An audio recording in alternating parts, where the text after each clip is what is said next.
बिस्मिल्लाहिर्रहमानिर्रहीम अस्सलाम वालेकुम स्टूडेंट्स। स्टूडेंट्स बात करेंगे आज मनी बैंकिंग एमजीटी 411 के लेसन नंबर 29 की गवर्नमेंट सेफ्टी नेट। इसमें का मतलब क्या है? प्रीवियसली हम मुसलसल तरतीब से फाइनेंशियल इंस्टीट्यूशंस के बारे में पढ़ रहे हैं, हमने डिपॉजिट इंस्टीट्यूशन पढ़े, नॉन डिपॉजिट इंस्टीट्यूशन पढ़े। हम आज बात करेंगे कि गवर्नमेंट इन इंस्टीट्यूशंस को किस तरह से सेव करती है और किस तरह से इनके कह रहे कि वार से पब्लिक को या दूसरे इंस्टीट्यूशंस को सेव करती है। दो डिफरेंट बातें हम की। एक तो गवर्नमेंट फाइनेंशियल इंस्टीट्यूशंस को सेव करती है और इनके वार से दूसरों को कैसे सेव करती है। ठीक है जी, यानी कि जो इन्वेस्टर्स हैं उनको कैसे प्रोटेक्ट करती है, बात करेंगे। The three reasons of government to get involve in the financial system. कौन से? To protect investors, to protect bank customers from monopolistic exploitation and to assure the stability of financial system. Stability of financial system का मतलब ये है कि financial institution को prevent करना, और पहले दो पॉइंट्स में इन्वेस्टर्स और जो बैंक के कस्टमर्स हैं उनकी प्रोटेक्शन। इन्वेस्टर की प्रोटेक्शन किस तरह करती है गवर्नमेंट? कि जो स्मॉल इन्वेस्टर्स हैं वो सम टाइम जो फाइनेंशियल की साउंडनेस है या उनका जो वर्थ है उसको जज नहीं कर पाते।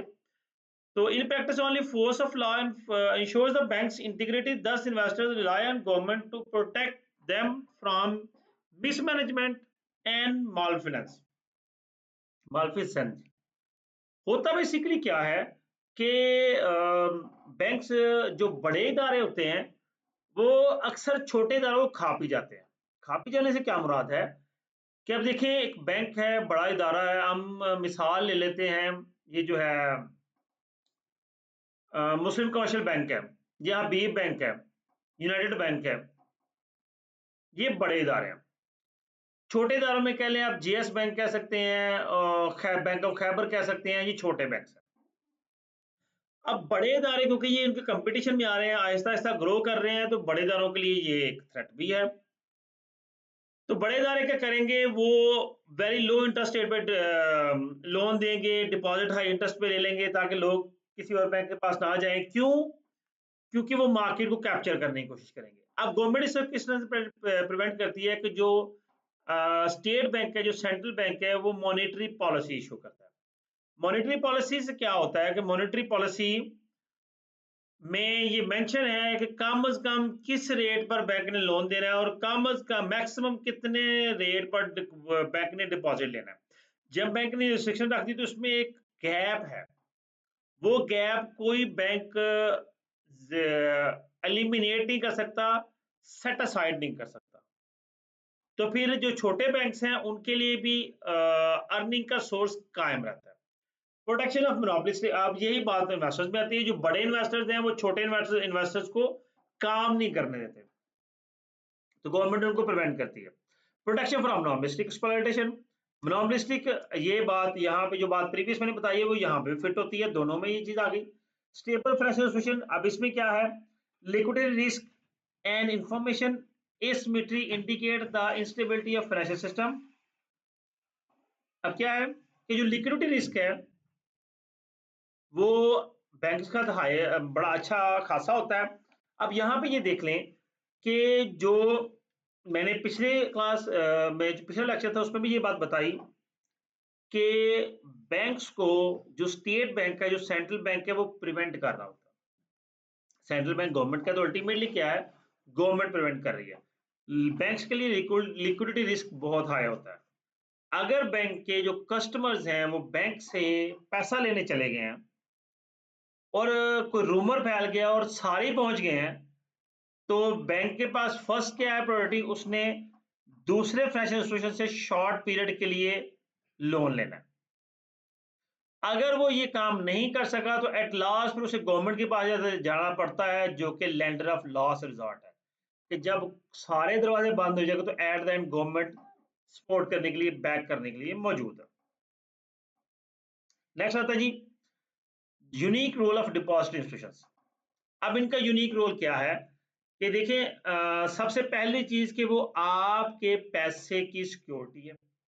आपके पास पैसा होगा तो वो चोरी हो सकता है, गुम सकता है, मिसयूज हो सकता है। आप उसे बैंक में करवा देते हैं तो वो आपका पैसा सेव है। ठीक है। फिर दूसरी चीज ये होती है कि ये they play a central role in the economy. अब इसमें एक और बड़ी चीज काम की है कि बैंक्स में पड़ा हुआ पैसा आपके काम इस तरह से आता है कि जो पेपर मनी है, पेपर मनी एक नोट की life, average life 6 months consider होती है। कंडीशन क्या है कि वो रूटीन में सर्कुलेट होता रहे। मेरे पास थे, मैंने कहीं खर्च कर दिए, उसने आगे खर्च कर दिए, वो सर्कल होता रहेगा तो एक नोट 6 महीने बाद वो हो जाएगा, टीयर ऑफ हो जाएगा, फटने वाला हो जाएगा, खराब हो जाएगा।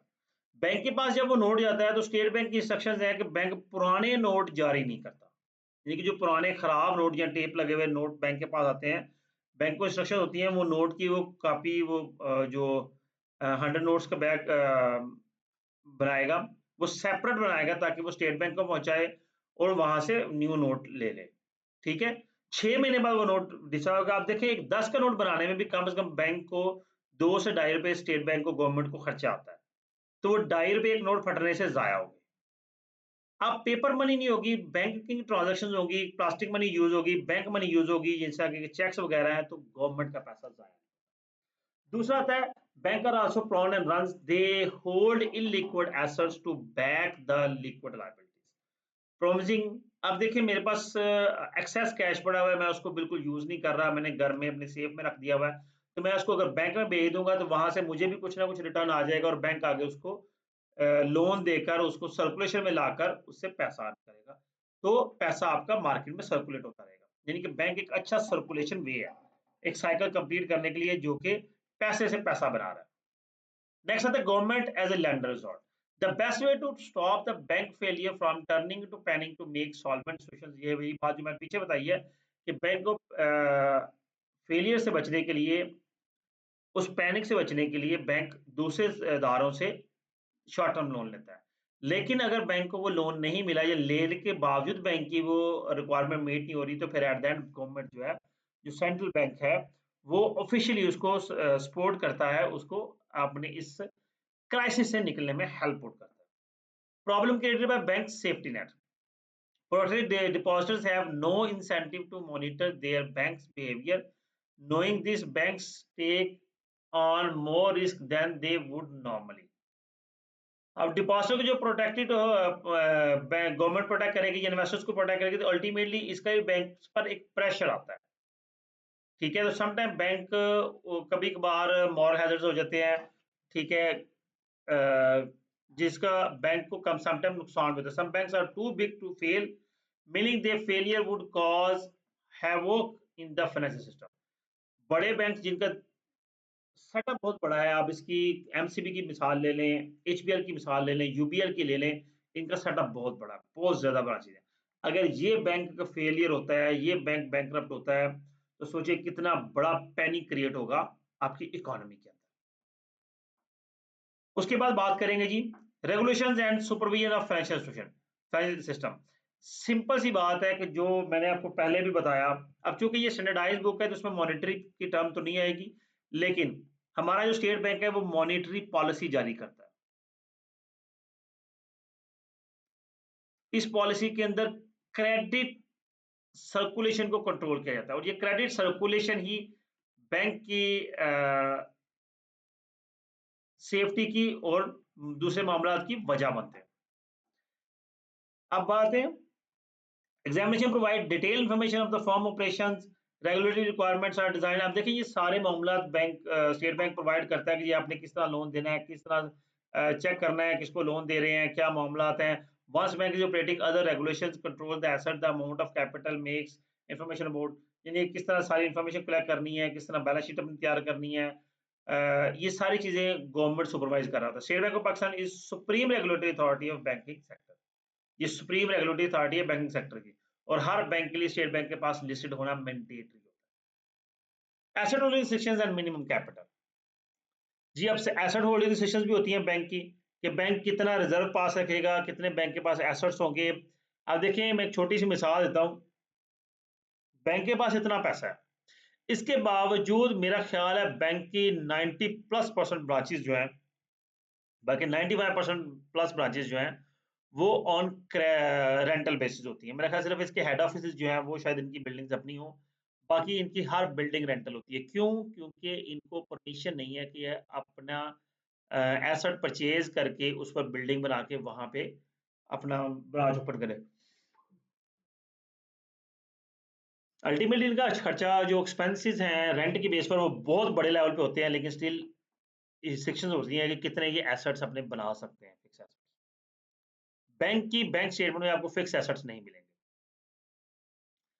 जी, supervision examination government enforce bank rules regulations through elaborate oversight process called supervision, which rely on combination of monitoring and inspection. Banking rules को फॉलो करने का मेन जो तरीकाकार है वो यही है कि वो सुपरविजन करते हैं। सुपरविजन रिमोटली डन होती है। ये नहीं है कि हर ब्रांच में आके देखा जाएगा, लेकिन अक्सर औकात बैंक जो है जो गवर्नमेंट है वो ब्रांचेस भी विजिट करती है। नेक्स्ट आते हैं जी लेसन नंबर 30 है जी गवर्नमेंट बैंक। जी गवर्नमेंट बैंक जो है बेसिकली इसमें हमारे पास आ जाता है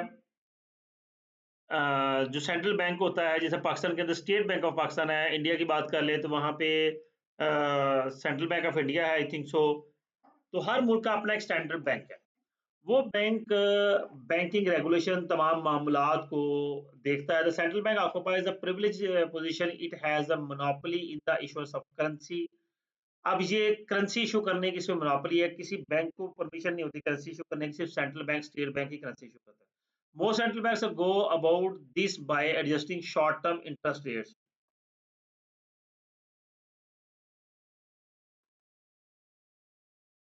जी, इसको मॉनेटरी पॉलिसी कहते हैं, मैंने आपको पहले ही बताया ये। In today's world central banks use monetary policy to stabilise economic growth and inflation. Inflation को भी इसके थ्रू कंट्रोल किया जाता है। जाहिर सी बात है, आप देखिए जितनी क्रेडिट क्रिएशन ज्यादा होगी उतना ही मुल्क में इन्फ्लेशन बढ़ने के चांसेस होते हैं। ठीक है, तो बहुत से मामला जो है इसमें काबिल नजर होते हैं। फिर बैंकर्स बैंक, इसको बैंकर्स बैंक भी कहा जाता है, लेंडर ऑफ लास्ट रिजॉर्ट भी कहा जाता है। सेटल्स इंटरबैंक पेमेंट्स, ये पेमेंट सिस्टम मैनेज करता है, इंटरबैंक पेमेंट्स को सेटल करने में हेल्प आउट करता है और इन चीज़ों का ख्याल रखता है बाय इंश्योरिंग। अब इंटरबैंक पेमेंट से मुराद क्या है? देखिए जी, मेरा यूबीएल बैंक में अकाउंट है, मुझे कोई बंदा चेक दे देता है एचबीएल बैंक का, तो मैं अपने बैंक में जाके जमा करवाऊंगा। वो एचबीएल बैंक से कंफर्म करेंगे और मेरे अकाउंट में अमाउंट ट्रांसफर कर देंगे 1 दिन 2 दिन 3 दिन बाद।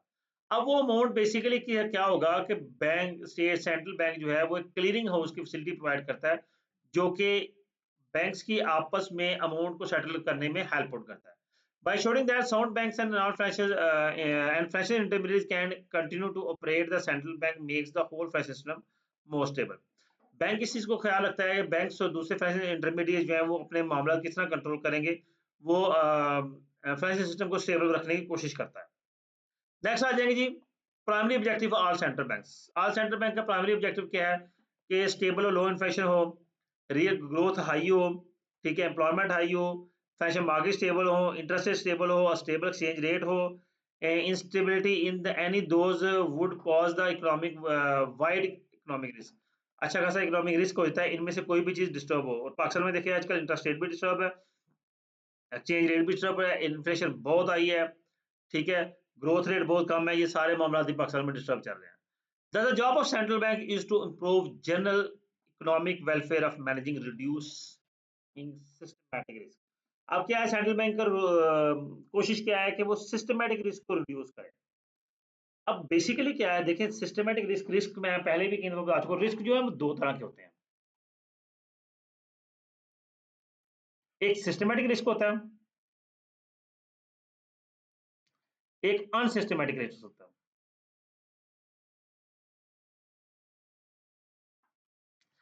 अनसिस्टमेटिक रिस्क हमारा इंटरनल रिस्क होता है बिजनेस का,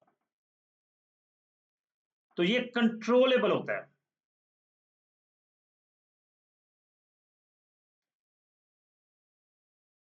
और या फिर ये डाइवर्सिफाइबल होता है।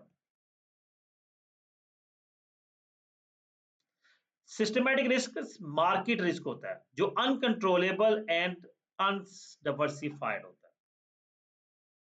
Instability in any those would pause the economic wide economic risk. अच्छा बात है फिर वही आ गई। नेक्स्ट हमारे पास है ये लो स्टेबल इन्फ्लेशन, ये जो ऊपर बात हुई है लो एंड स्टेबल इन्फ्लेशन।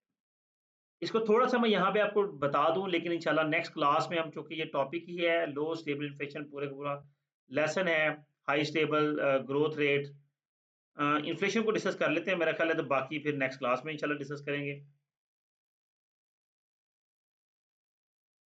हाँ जी, हम इन्फ्लेशन को डिस्कस कर लेते हैं, बाकी फिर देखेंगे इंशाल्लाह। जी students, low and stable inflation, यहाँ पे चीज़ें बहुत सी मैं आपको बताता चलूँ। देखिए जी, इन्फ्लेशन की 3 कैटेगरीज़ हो गई, तीनों यहाँ लिखते हैं। इन्फ्लेशन की 3 कैटेगरीज़ हो गई।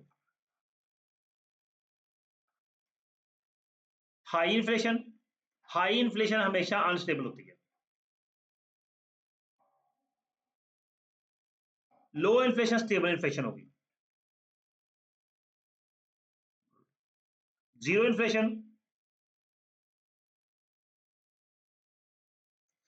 और एक नेगेटिव इन्फ्लेशन भी होती है।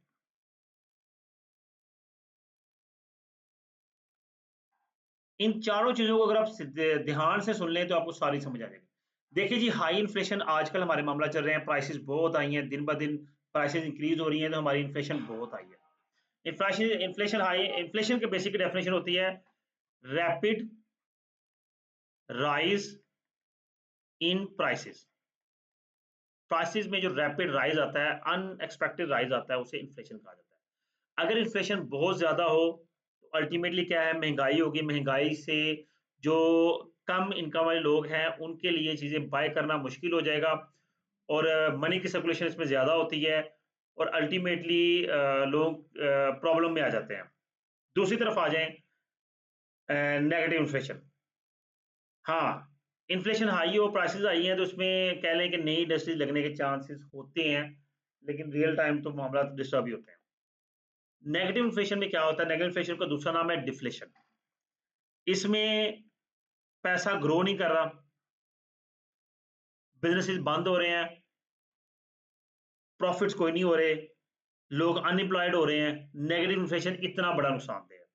जीरो इन्फ्लेशन भी नुकसानदेह है। जीरो इन्फ्लेशन अल्टीमेटली डिफ्लेशन की तरफ जा रहा होता है। जब इन्फ्लेशन जीरो है, इसका मतलब है प्रॉफिट जीरो है, और जब प्रॉफिट जीरो है तो फिर अनएम्प्लॉयमेंट बढ़नी शुरू हो जाती है। लोग अपने एम्प्लॉयज को जॉब से फारिग करना शुरू करते हैं। वो कहते हैं जी प्रॉफिट ही नहीं हो रहे, तो हम आपको पे कहाँ से करें।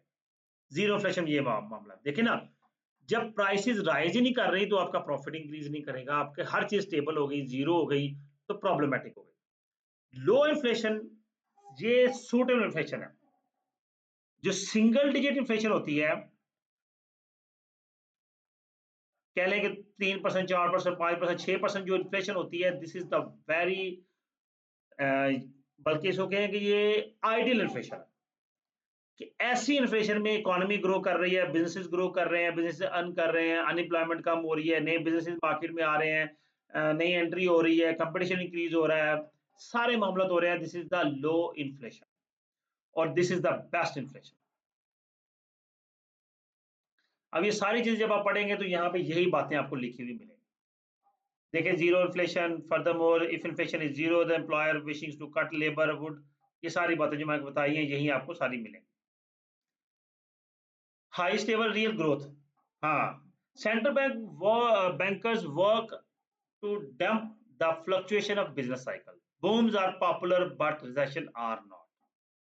जी, बिजनेस साइकिल हर हाल में कंप्लीट होना होता है। बिजनेस साइकिल क्या होता है, कुछ इस तरह से बिजनेस साइकिल होता है। गलत बन गया।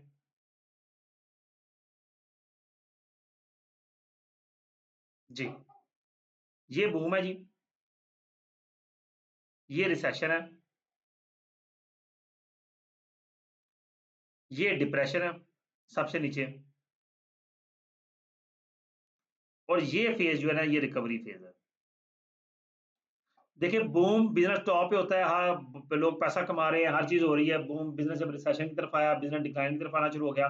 सिर्फ एक बिजनेस है, बिजनेसेस, और ये देखिए बड़ा रैपिड आता है और डिप्रेशन में आ जाता है। बहुत लो बिजनेसेस हो गया, कोई पैसा नहीं, कोई कमाई नहीं, बड़े हालात खराब हो जाते हैं, और फिर आहिस्ता आहिस्ता आहिस्ता बिजनेस रिकवरी की तरफ जाना शुरू होते हैं। रिकवरी बहुत स्लो होती है। ये एक पूरा बिजनेस साइकिल होता है। सेंट्रल बैंकर्स वर्क मॉडरेट दी साइकिल्स, वो इस साइकिल को मॉडरेट करने की कोशिश करता है। ताकि हम रिसेशन डिप्रेशन की तरफ ना ही जाएं, जिससे एम्प्लॉयमेंट जो है वो डिक्रीज होती है और हालात हमारे डिस्टर्ब होते हैं। Monetary policy makers can moderate recession bye lowering interest rate and can moderate बूम्स by raising them. ठीक है जी। अगर तो अब मनी की सर्कुलेशन, क्रेडिट क्रिएशन, ये सारी चीजें इन चीजों को मैनेज करने के लिए होती हैं। नेक्स्ट आ जाइए हमारे पास finance system stability, interest rate and exchange rate stability. जी, ये सेंट्रल बैंक का बड़ा रोल होता है इंटरेस्ट रेट और एक्सचेंज रेट को स्टेबल रखना। Interest rate stability and exchange rate stability are the means of achieving ultimate goals. हो गया, interest rate are volatile and is the problem because it makes output unstable and borrowing expenditure fluctuate the changing rates. देखिए जो interest rate है वो unstable होता है और ultimately वो आपके चेंजिंग रेट की वजह से एक्सपेंडिचर्स और बोरिंग मामला में डिस्टर्ब करता है। जितना इन्फ्लेशन रेट फ्लक्चुएट होगा उतना हाई रिस्क होगा, उतना रिस्क प्रीमियम हाई होगा और अल्टीमेटली उतने डिसीजंस डिफिकल्ट होंगे। Even though the exchange rate affects the prices of import and export, stabilizing the exchange rate is the last item on list of central objectives. Exchange rate को stable रखना बड़ा जरूरी होता है क्योंकि import export की जो प्राइसेस हैं वो इफेक्ट होती हैं और अल्टीमेटली उससे बिजनेसेस को बहुत ज्यादा नुकसान होता है। ओके जी, अब कुछ ऑब्जेक्टिव मॉडल सेंट्रल बैंक की उसने कहा है, लो स्टेबल इन्फ्लेशन, ऐसे high growth, stable growth, finance system stability, stable interest rate, stable exchange rate. ये 5 सिस्टम्स हैं, इन पैराग्राफ को अच्छे से पढ़िएगा और यही आपके पूरे लेसन को क्लियर कर देंगे। जी स्टूडेंट्स, ये लेसन नंबर 29, 30, 31 था। उम्मीद करता हूँ आपके लिए अंडरस्टैंडिंग होगा। वीडियो को लाइक कीजिएगा, कमेंट कीजिएगा, अपना ख्याल रखिएगा। अल्लाह हाफिज।